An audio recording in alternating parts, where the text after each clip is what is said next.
Hi friends, இந்த வீடியோவில் எதை பற்றி பார்க்க போகிறேன்னா பைசன் மூவி பற்றின ரிவ்யூ தாங்க. ஆமாங்க.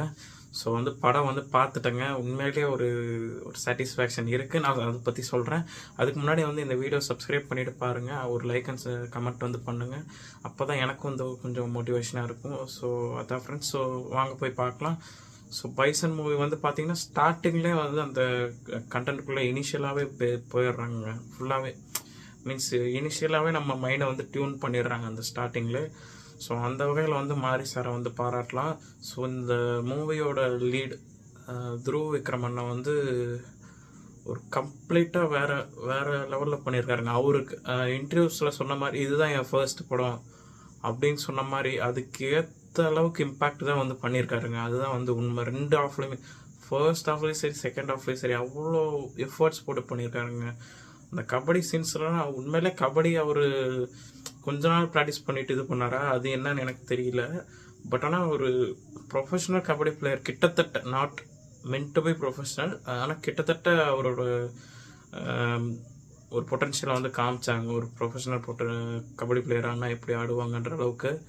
ஸோ அது நல்லா இருந்தது. ஆக்சுவலாக மானதி கணேசன் சாரோட பயோகிராஃபி தான் இந்த மூவி. ஸோ மற்ற கேரக்டர்ஸ் எப்படி இருந்துச்சுரா அப்படின்னு கேட்டிங்கன்னா சொல்கிறேன். So Amir sir and Lal sir character, so அவங்க ஒரு ரெண்டு பெரிய தலைகளாக இருக்காங்க. ஸோ அவங்க அவங்களுக்குள்ளே நடக்கிற சின்ன சின்ன பொலிட்டிக்கல் விஷயம், அப்புறம் இந்த என்டையர் கதையை பொலிட்டிக்கல் பேஸ் பண்ணி தான், பொலிட்டிக்கலில் எப்படி ஸ்போர்ட்ஸை பிளெண்ட் பண்ணி கொண்டு போகிறாங்கன்றது தான்.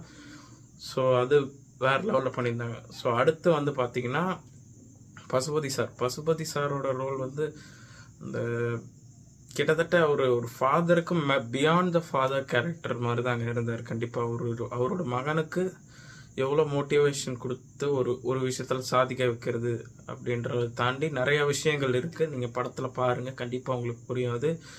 அது இல்லாமல் அனுபமா ராஜேஷா மேம் அவங்க ரோல்ஸை நீட்டாக பண்ணிட்டு போயிடுறாங்க. ஸோ லவ் போர்ஷன்ஸுமே ரொம்ப டச்சிங்காக இருக்குது. சாங்ஸ் அண்ட் பிஜிஎம் பற்றி சொல்லணும்னா நிவாஸ் அண்ணா வேறு லெவலில் போட்டாங்க, சான்ஸே இல்லை. ஸோ அவருக்கு இன்னும் தமிழ் படங்களில் நிறைய வாய்ப்புகள் கிடைக்கணும்னு நான் வேண்டிக்கிறேங்க. உண்மையிலே ஒரு தரமாக பண்ணியிருக்காரு, அதில் டவுட்டே வேணாம். ஸோ அதுதான் பைசன் அந்த கதை கபடியை பேஸ் பண்ணி ஒரு ரியல் பயோகிராஃபியை அழகாக எடுத்துகிட்டு போயிருக்காரு மாரி செல்வராஜ் சார். செகண்ட் ஹாஃபில் நான் அதுக்கு நெகட்டிவே இல்லையான்னு கேட்டிங்களா, இருக்குது. செகண்ட் ஹாஃபில் கொஞ்சம் ஒரு சில இடத்துல கொஞ்சம் கடுப்பாகிற கொஞ்சம் லேப் ஆகிற மாதிரி இருக்குது. ஃபர்ஸ்ட் ஹாஃப் கூட டக்குன்னு போயிடும். செகண்ட் ஹாஃபில் அது கொஞ்சம் லேக்ஸ் இருக்குது. மற்றபடி படம் நல்லா இருக்குங்க, கண்டிப்பாக பார்க்கலாம். ஸோ ஃபேமிலியோடு போய் பாருங்கள். Thank you friends.